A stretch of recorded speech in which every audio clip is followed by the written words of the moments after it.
everyone, I'm Laura from the Innisfil Idea Lab and Library, and thanks for joining me for our crafting corner. Today, I'm going to make some coasters using plastic canvas, yarn, and a darning needle.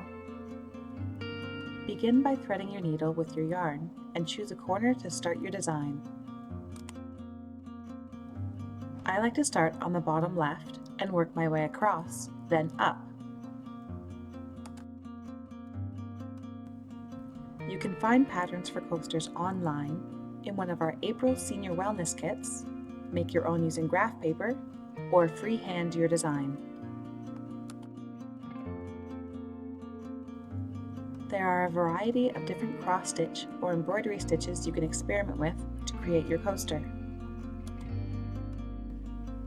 Taking care of yourself and your mental health is important, and a great way to do this is taking the time to craft, whether you are learning something new or rediscovering and practicing a familiar craft. There are many benefits to practicing arts and crafts, from stress relief and boosting your confidence to enhancing brain productivity and improving quality of life for those with illness. And you also get to enjoy the finished product or share it with someone you care about. I'm going to finish my coaster with a whip stitch all around the edge. To request one of our wellness kits or our Hack Lab kits, check out our website at innisfilidealab.ca/seniorskits. For more craft inspiration, take a look through our catalog. Type the craft that you are interested in into the keyword search. Scroll through the results to find what book will work for you, then click on the title to find more information, like which branch it is located at and where it can be found.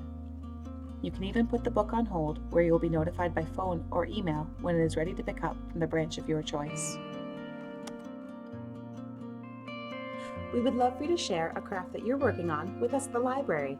You can tag us on social media at Innisfil Idea Lab, or you can send me an email at ljeffery@innisfilidealab.ca. Hope to see you all soon. Take care.